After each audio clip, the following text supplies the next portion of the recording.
All right.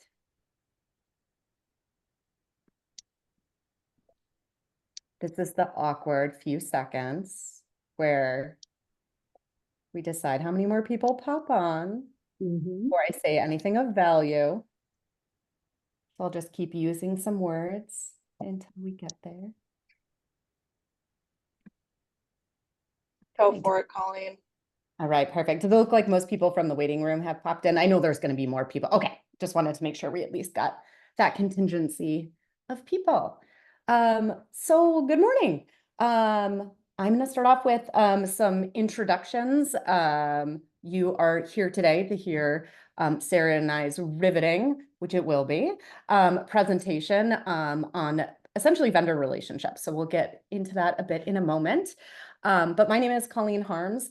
I work for the University of Minnesota on the Twin Cities campus. I am the associate director, associate registrar. We kind of use those terms interchangeably. And my units are our service operations unit and our records and enrollment unit, which houses all sorts of fun details that I will not spell out because you probably do not care. But doing all the fun registrar things. I've been with the University of Minnesota for just about 5 years. And prior to that, I started off my career in residential property management. And that kind of ties into some of this because from the very beginning of my career, I have been immersed in the world of vendor relationships in all sorts of different stripes and colors. So from that into, I worked in healthcare for a while, and then also in early education administration. I'm not a teacher, but working on the business end of things. And then I also serve currently as our corporate relations chair for our local ACRO chapter, which is called UMACRO. So that's the Upper Midwest Association of Collegiate Registrars and Admission Officers. And now I will hand it over to Sarah. Hey, everybody. Sarah Morelli. I'm at the University of Iowa in Iowa City, Iowa. I'm a senior associate registrar for curriculum and academic systems. I cover all areas of curriculum, the supporting and reporting tools we have in the registrar's office. I've worked in higher ed for my whole professional career, starting in treasury operations as a financial analyst and sort of moving through the ranks until I found my spot in the registrar's office. So why are Colleen and I talking to you about this subject, overcoming vendor phobia today? I think Colleen and I have a different outlook. Both of us have our MBAs, and that's sort of how, I think that's kind of how we connected. We've also both, she's the current UMACRO corporate relations chair, and I was previously, we worked on it together. Having our MBAs is a different educational background that really brings a unique perspective to a registrar's office. We've got more focus on achieving organizational objectives for our unit and maybe less on student support and development. If anybody's thinking about going back to school, I think we both recommend getting your MBA. It's a highly transferable degree and you learn and develop a lot of leadership skills. Colleen? Next slide, Sarah. Oh, perfect. There we go. I think there's a delay. Excellent. So we are here today to talk about vendor phobia. This is a fun term that comes from nowhere other than our brilliant brains. As Sarah mentioned, we've worked together in the corporate relations committee space for our local chapter. And that has brought all sorts of different exciting kind of professional development opportunities for us both, and also a lot of area for growth, and specifically in the vendor space. So we kind of coined this fun phrase when we were putting together a presentation proposal for the annual ACRO conference this past spring in Columbus, Ohio. And we presented on this topic. So vendor phobia is our definition, the act of avoiding a conversation with a vendor. Even if you are really interested in some of the awesome marketing pieces of merchandise that they have at their table to, yes, bring you over and initiate conversation. It's also about brand awareness. None of that is a secret, but it is something that is helpful to kind of bridge those conversations and probably what most of us gravitate towards. And then the vendor phobia aspect comes in where there can be a lot of instances where either your personal time or perhaps it's a hesitancy in the space of what's perceived as small talk or being perceived that you're going to be sold something that prevents us from engaging in that space. So what really is the purpose of this? Who cares about vendor phobia? This is something that truly you can say, I have vendor phobia. Why does that matter? I'm not missing anything. I'm not gaining anything. It's just there. And what Sarah and I really want to bring to light in this conversation is that through our work with UMacro, we had a business need, and Sarah will touch on this more in a little bit, in order to engage in the vendor space. But within this space, we've discovered that, oh, wow, there is this whole other way of looking at these relationships that for us as individual contributors to our university, and as just professionals, and people that are curious, which most people in higher ed tend to be, that this is actually like a really awesome opportunity to kind of hit all of these boxes. And it really was about a change of mindset of like, oh, wait, there is actually a huge benefit to engaging in this space. And conferences are a really awesome opportunity to partake in that. So one thing that we kind of want you to think about as the session goes on, is that kind of what is your role? What is your role with a vendor?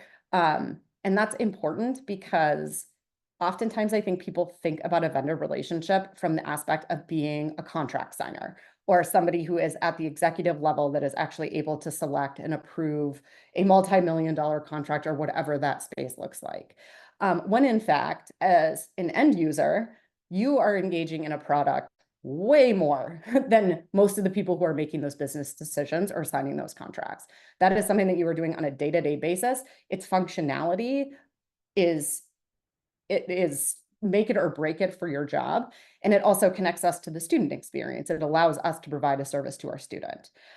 So I want you to think about that. Are you more in the end user space? Is your work less task oriented? Is it more in the relationship building space or in the project space? Regardless, within higher education, the functionality of our systems, which our vendors run, are what allow all of the other things to work. So again, just kind of thinking about this in a deeper way. And then another thing I want to think about is if you are somebody that suffers from this non-DSM-5 diagnosis of vendor phobia, is why? What is preventing you from entering into that space? Is it actually just a fear of those conversations? Is it the true vendor phobia? Or is it more so why? This just is not a particularly great use of my time. Because we all acknowledge that conferences are a space where we are triaging. We're triaging every single decision we make because there are so many opportunities and they're oftentimes all at the same time. So am I going to go answer a work email that I need to answer? Am I going to network with a close colleague or a friend that I haven't seen in a long time that this conference has brought us together? Am I going to take a phone call from my family because I'm out of town? Am I going to take a recharge break? And oftentimes the vendor hall, unless you have a business need, is really at that bottom of the list. So I and Sarah want you to think about what is preventing you from that space as we continue to talk about and then highlight why and kind of what you can get out of this experience. Sarah. Okay, so do you consider yourself an introvert or an extrovert? Would you type it in the chat what you think? I would absolutely call myself an introvert. Pauline, you can probably guess, is an extrovert. Go ahead and type it in the chat. We're seeing a lot of introverts here. Do we even have any? Oh, there's Colleen, the extrovert. So what about the vendor hall? Like, do you visit it or do you avoid it? Put that in the chat.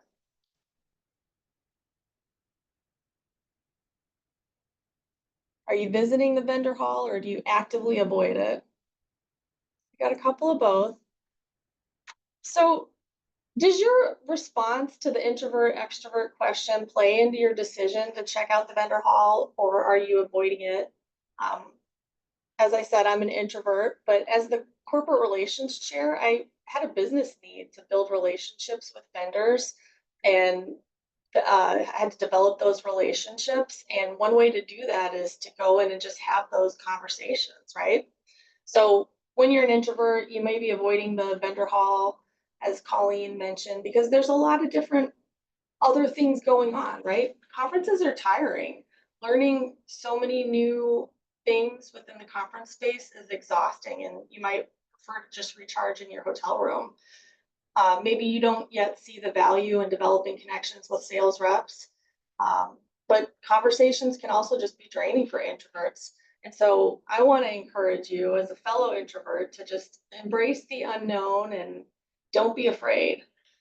Um, when you're prepared for these types of conversations or going to the vendor hall, it's really going to help alleviate some of that anxiety or just maybe the disinterest in going in the first place. Um, so as an introvert, I think it's important to note that not all introverts are shy. Maybe they just feel drained after too much social interaction. And I think that's definitely, I fall into that category. If you are an introvert, I want you to acknowledge there's benefits to that introversion, right? Introverts can excel in deep, meaningful conversations and thoughtful interactions. We're great listeners, and that's a skill you can certainly use to your advantage. And I also want you to recognize that being an introvert doesn't mean you're incapable of effective communication, but maybe you just would rather go to that hotel and charge your social battery instead of spending the time to make those connections. Colleen, what do you have to do with vendor relationships? Yeah, why the heck are these important? Um, so getting kind of into the nuts and bolts here, vendor relationships are indeed important. And I think a really fair question is, but what do I have to do with it? As I mentioned before, there are a lot of spaces. I've felt this way myself before. I've heard a lot of people say it, where it's actually, I don't make these decisions. Like a vendor is selected, I am informed, and then I work with it. Um, and again, coming back to just kind of reframing your mind around what that looks like, that yes, you may not be in a space where you are making a contract decision. But if we kind of bring it back to basics a little bit, which is that um, vendors do not enter into these conferences and spaces expecting to get a deal or a contract. Um, all of the work that we do in higher education is just super unique. It is unlike a lot of other vendor spaces, where I think a lot of individuals kind of look at the vendor space as like a sales experience. Kind of, kind of akin to like a mall kiosk, right? Like you're having a transactional thing. You're either buying something or you're not, and somebody is talking to you and they're selling you something, and it feels really inauthentic because they're trying to sell you something. Like that's their end deal. Like it is, I am going to make money off of this transaction, and then I will not see you again.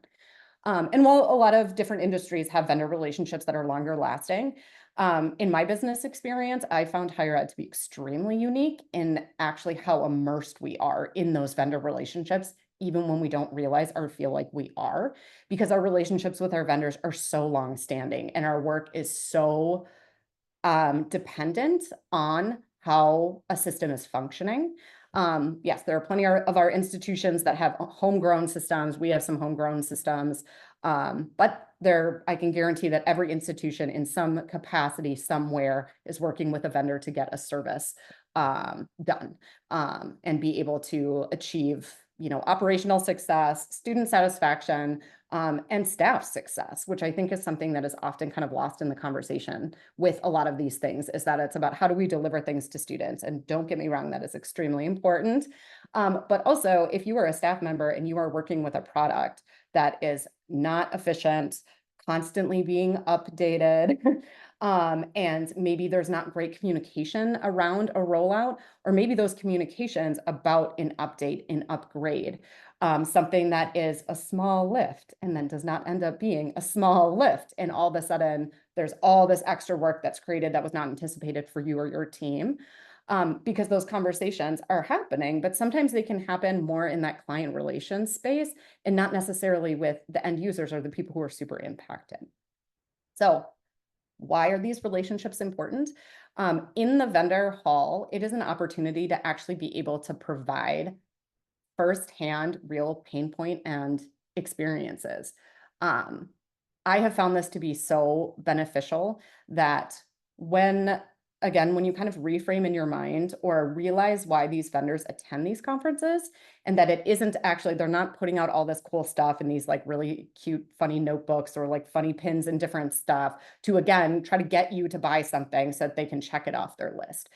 They attend these conferences for client relationships for both their current and their potential future clients. And they also attend them to get feedback that they may not get otherwise. For those of you that have spoken with vendors there, you will often see, or if you kind of ask or look at their business cards, there's usually an array of people from their company. So yes, you will have a client relations person, which sometimes can be a little bit more in the salesy aspect of things or feel that way, but their job is to keep your client happy. You know, they're here. And oftentimes you will have a technical person or an individual that is actually working with the system that can answer really specific questions and take some of that feedback and be like, you know what, we've heard that from 3 other universities and we've been thinking about this functionality. And like, thank you, because I've been talking to my leadership about this and they can bring that back. Another opportunity in that space is to say, like, we had this in the previous version of your software and we lost it and we are dying. Like, we are dying without this. And I cannot tell you how much this would improve our job. And I've heard that some of the other vendors might be offering it and giving that feedback. I'm not saying that any of this feedback is intentionally lost at kind of that greater business level, but it's realistic to assume that it's impossible for everybody to be handing down information. And oftentimes people who are making those business decisions that are really far removed from day-to-day end user roles, naturally stuff's going to get lost in translation. And the longer that you're away from utilizing a product, the harder it is to communicate what those like day-to-day pain points are. And this is such an opportunity to do this. I will also say that this is not just from my brain, and I'm not setting anybody up for a situation to go talk to a vendor and have them like horrified of like, why are you telling me all these bad things about my about my company? This is in the space that Sarah and I have worked. We work to get vendors to come to our conference because that helps us fund our regional conference. And we've established a lot of relationships with a lot of the different vendors, a lot of vendors that the University of Minnesota doesn't work with, nor Iowa, and some of them we do. And we've really picked their brain on a lot of this, like, how can we help make the conference experience good for you guys who want to come back?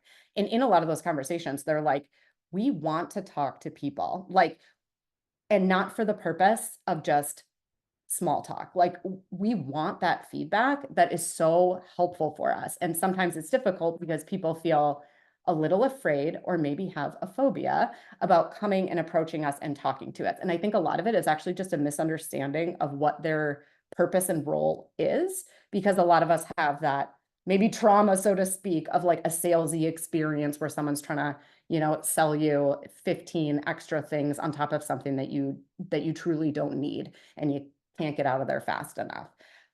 So yeah, I just really want to highlight, like, it's about kind of reframing your mind based on why these vendors attend, and that from that perspective, there's so much value added for yourself and for your team, and that you can bring back to your university and know that that information actually got across to them directly. I would say also one other thing that is super valuable and that we've kind of found really valuable along the way is that, again, these spaces are not just limited to, and they really aren't about like that contract. It's about that opportunity for feedback and about building a good relationship with your vendor and your vendor with your client. One thing that I have found is that I was in I want to say I was thrust into, but perhaps that's the wrong word. I was honorarily involved in being able to do an RFP process. For those of you who have not done one, I don't know if I should congratulate you or not. It is tedious depending on your institution. The University of Minnesota is a very large institution. And no matter how many processes and wonderful people we have, things move slowly. Like, that's just how it is. Things move slowly in general in higher ed. I would say that at a large Big 10 public university, we can just like underline slowly. So I was involved in an RFP process, which is putting out a request for proposal for a new vendor, looking in our diploma space. A lot of it we've been doing in-house, which is a lot. And some we'd been doing with one vendor, and we were looking at opening that up because a bunch more services had just kind of been released by a new vendor.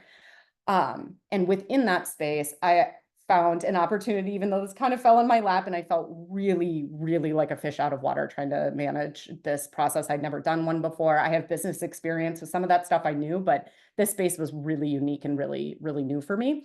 But it was such a wonderful professional development opportunity to realize, hey, it takes all of these people and all of this feedback to make this decision. I can say on a business end and look at these numbers and say that like this is the cheaper vendor, right? Like this is going to be an easier sell. This is something we can sign up on. But when I started bringing in our business analysts and our IT individuals and hearing about, hey, these are all the things on the back end. And if a vendor is showing you this, but we're not considering this, you know, X may happen and Y may happen. And I found, again, relationships with vendors being so essential because I was able to have so many of those conversations where I was like, we need to just like, I need to shoot straight. Like, I need to be able to like ask you about this or talk about this, or like, I am not in technology. I don't know a lot of the jargon, but I've heard it's going to take this long to implement. Is that, you know, is that true? And just being able to understand things at a different level, when not taking those opportunities to invest in those relationships and to have those like Zoom meetings or connect at conferences. I cannot imagine how much more difficult this process would have been. And as I mentioned, it was really challenging, but I learned a ton from being involved in this process and put a lot of feathers in my cap, I would say. And yeah, so I just wanted to kind of offer like that perspective too. Like there's so many different roles that become a part of this relationship, and they're all really valuable and really important. I'll pass it back to Sarah. All right, Colleen. So hopefully Colleen has convinced you, even if you don't have the ability to sign those contracts, it is worth your time, right? Both with companies you are already using and companies you're not using yet, but maybe they are, maybe they have something that you find interesting, right? You can learn a lot, even if you from those conversations. So let's talk about how to have the conversation. You're on a break in between sessions at a conference. How do you dip your toes into walking into the vendor space? Just go in for one thing. I think the most important thing to remember is this is a low stakes conversation. It is a low stakes venture. These sales reps have conversations like this all the time. This is a major part of their job, but you and your colleagues may not. So just remember that the sales reps are viewing this as a much lower stakes conversation than you are. There's no expectation you're going to be signing a contract. It's just a conversation. So this you can also look at it as a low stakes opportunity to find out more information about a subject you're unfamiliar with, or maybe you don't want to ask at your office. I mean, even something small like, what's a catalog? You can find someone to ask. What's a micro credential? Maybe you'd feel more comfortable asking a stranger than someone in your office. And even in those conversations, again, acknowledge you have no decision-making power. You're just interested. So another thing to remember is to prepare in advance. That's going to help you feel more comfortable. So you can research the vendors that'll be attending the conference. Look at their offerings. Where are they strong? What areas can they benefit your institution? When you use the conference app beforehand, you can review which vendors are actually going to be there, and just take a note of which vendors your institution is already using, just so you can track that and know who you might want to have a different conversation with than just a random company. Also, just note who are competitors to companies and spaces that your institution is already using. Colleen mentioned transcripts or diplomas. So maybe your partner is at the conference, but maybe their competitor is as well. it doesn't hurt to go and talk with them. It's not going to hurt your existing relationship just to have a conversation. And you may learn something new about that other company, which you could, it's an idea you could bring back to your institution. You're not going to get out of your existing contract, but maybe this other company offers a benefit that you didn't even know existed, and then you can push your existing company like, hey, this sounds really cool, I'd like this. When you're preparing, I think it helps to boost your confidence when you prepare specific questions or discussion points in advance, just mentally, or take notes, however you feel best. So when you've got an existing relationship with a company, you may have a different conversation, right? I'm from this university and we use your product for X. You can think about naming things that you like, but also, as Colleen mentioned, this is an opportunity to share your pain points. Those sales reps may be more receptive to feedback than the traditional channels of submitting a help ticket, where that information just gets lost within the chain of command. So it's use it as a back channel. You can also have a different conversation with a company if they've got a competing product, right? And just understanding what's different about them. You can also walk up to companies you've never even heard of and just say, what do you do? What do you offer? Those are easy conversations to have.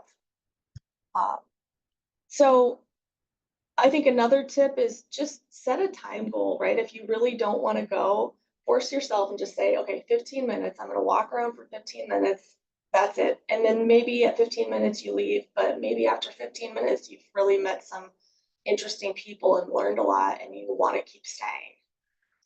I think other just general tips would be, practice open listening or active listening with open-ended questions. That's always going to help. And be aware of your body language. If you feel nervous and you're all closed off, standing there with your arms crossed, it certainly sends a message. And most importantly, don't forget your business cards, for swag. And then when you drop them in the fishbowl or whatever it is, just if they email you, just be a nice human and say thank you, and that's it. Again, you can acknowledge you're not making any decisions, but just say thanks. So when Colleen and I presented at ACRO, we got some really good feedback, and also just in conversations with our partners that we have already, right? And one thing that really stuck out to Colleen and I is it's important to the vendor to get to know faster, like NO. That's just as valuable to them as a yes. So it helps them devote their resources if they know that you're not interested. This conversation is not going to go anywhere, right? You can initiate the conversation, but if there's no interest, just don't be afraid to tell them, nah, that's all right. You're comfortable walking away. They also really appreciate when you're upfront with the purpose of what the conversation is about, right? Are you actually looking for a new vendor, or are you just learning? I think vendors see both of those reasons as valid needs for conversation, but it helps them to level set when they know, like, is this school actually looking for a new vendor, or is this person just interested in learning? And as Colleen mentioned, the vendors really just see this as an opportunity to build relationships with existing customers, and also maybe develop relationships with new customers as well. So Colleen, do you want to talk about corporate relations committee? Like, what's the purpose of the role, or Sure. Yeah, we can do this one together. We can partner. okay. So yeah, as Sarah and I mentioned, we've both served on the corporate relations committee for our local chapter. It is a 3-year appointment. Sarah did hers for 3 solo, right? Or 2 for solo, 3 for solo, 1, she had my help. And now I am solo, and would like help. It's a big role, but it is so much fun. Not only did Sarah and I really enjoy getting to know each other, we really were on like the same wavelength of kind of how to best like approach this, again, kind of from that business aspect. But I also don't want to like scare people off that you don't have to have business experience to serve in this role for your like local committee or your local chapter. Part of this is that we really just want to bring awareness to what the role is and maybe to be like, hey, this would be like a really exciting thing that, and this, you know, there is an opening coming up and I'm going to volunteer, or I'm going to volunteer to be a co-chair and kind of support that work and learn along the way. It's an excellent professional development opportunity. I cannot underscore that enough. And that's a huge reason why we come to these conferences in general is, yes, it's to learn different things. It's also to network, and it's also to personally and professionally develop yourself. We bring it back to our university, but there is a lot of known benefits to you as an individual, and you should wear that loud and proud. It does not and shouldn't be a secret that you are gaining your own skills. Like, that is not selfish. That makes you a better employee and a better person that can bring back to your university, or grow you in a way that maybe there's a different change down the road, but this organization is here to support you in that way. So I think that's really important to like highlight here, that this is something that you can be like, hey, this is for me, and is really an okay way to look at it. As I mentioned, this supports your state and regional organization. How these conferences are put on are membership fees and dues. If you happen to have some extra money in the committee's bank account, and vendors through their registration fees and their sponsorship opportunities. So in this space, outside of your personal and professional development, if you are looking in the committee area of things, these relationships become exceptionally important. And it makes it much easier to have vendors sign on to things when you're establishing these conversations and relationships, because oftentimes conferences happen at the same time and they have to pick and choose where they're going to go. And sometimes their relationships with you are what drive the decision to attend your conference. Like, this was great last year. Like, I'm going to make sure I know that you macros the last week in October every year, and I'm going to do my darndest to make sure that that's happening. But if they don't know when your conference is, it is really easy that they may even want to go and they've already been committed to something else. So I'll pass it over to you, Sarah, if you want to add anything. Yeah, Colleen, I think those are really great points.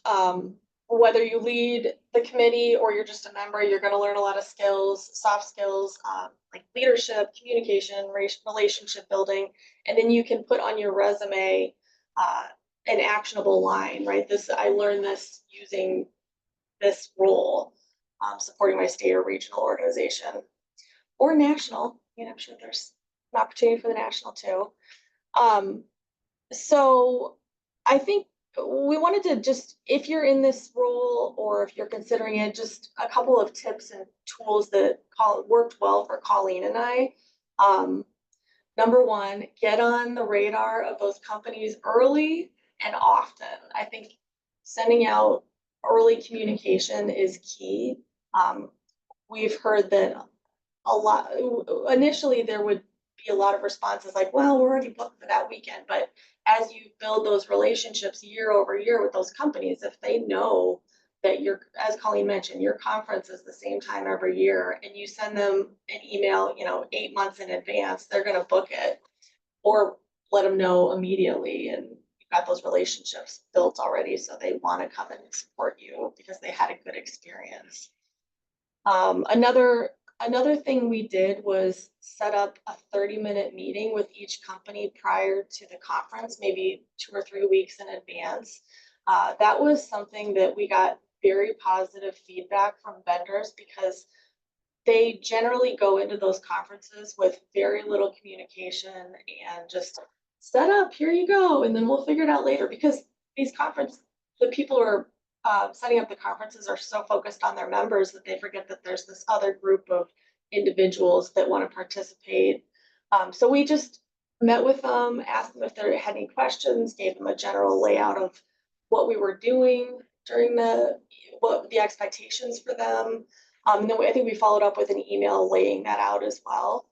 But Colleen and I also used that opportunity to have an ask, right? Each company, we also just asked, well, do you think you could send us some extra money for drink tickets? And honestly, we got a lot of extra things just because we we asked at the time, we had their ear and they were excited. And so we got a lot of extra things like drink tickets or um, extra swag for our members.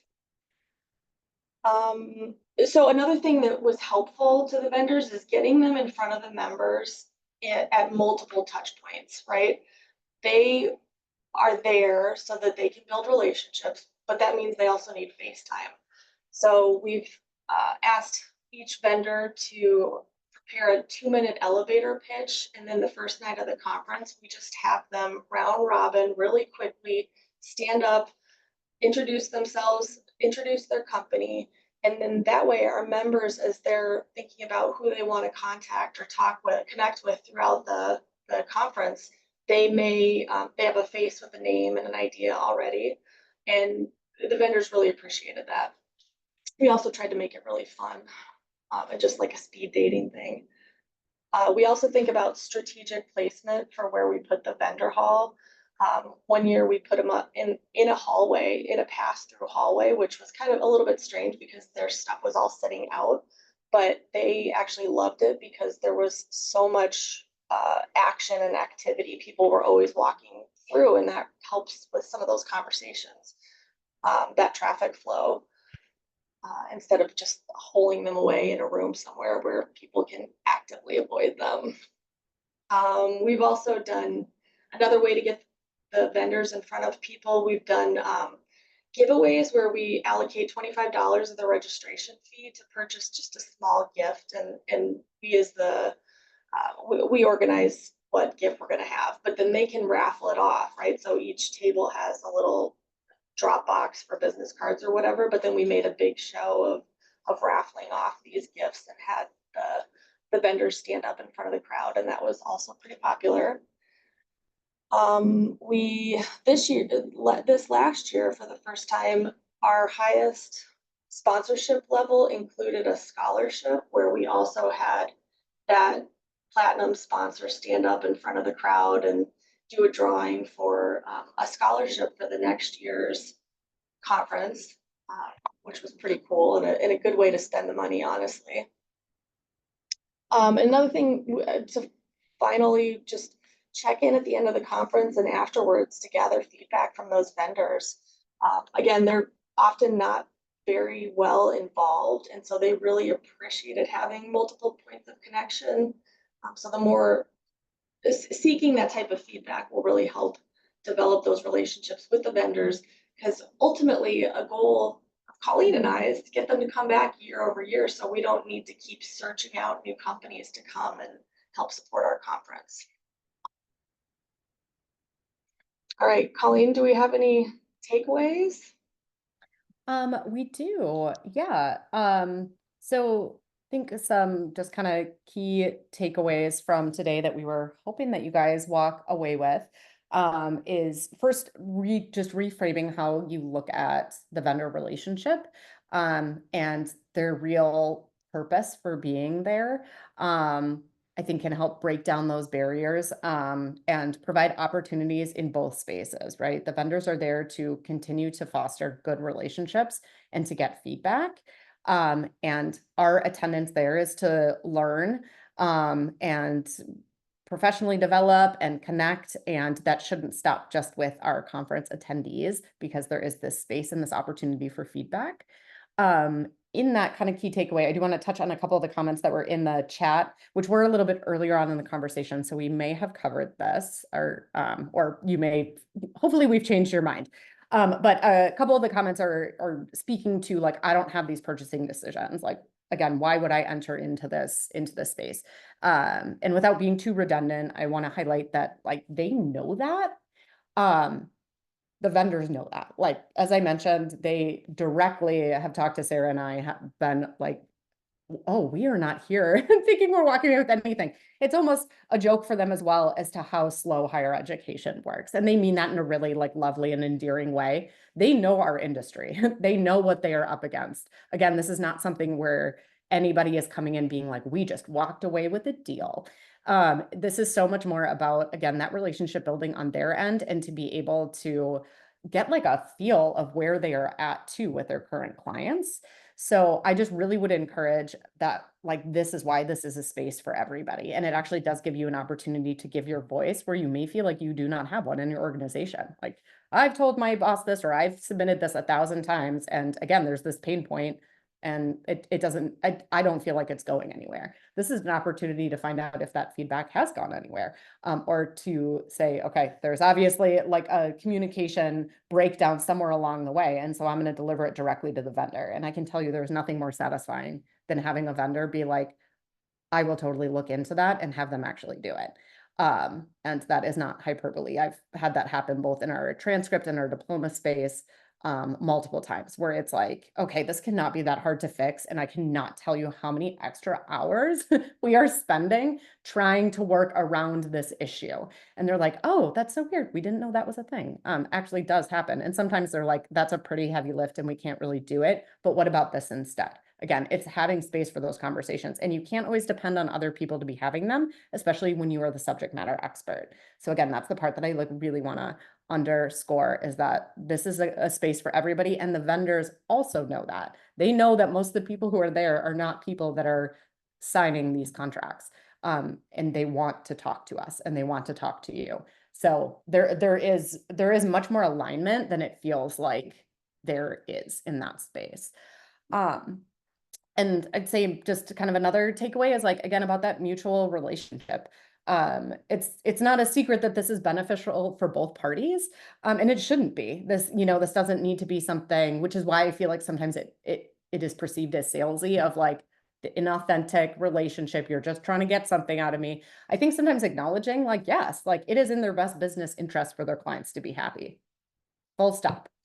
And it is in your best interest to also be happy and to have your products working well for you, and to have your job working well for you. And so I think also, like, a good takeaway is to acknowledge that, as opposed to fighting against it as a negative. Like, this really is just a positive place where two people are really working together to get to the same place because it's beneficial for both. I think I that's think what. something Well, else we want to get across is, hopefully you think about this as a role, corporate relations as a role to support your state and regional organization. yeah. I think it's good for you professionally it's a good role professionally. If you have any questions, reach out to Colleen and I, and we'd be happy to help you develop, or let us know if you decide to volunteer for that.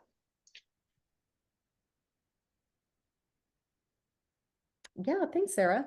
Does anyone have like any questions or any uh feedback, either on the session or just specific questions for Sarah and I?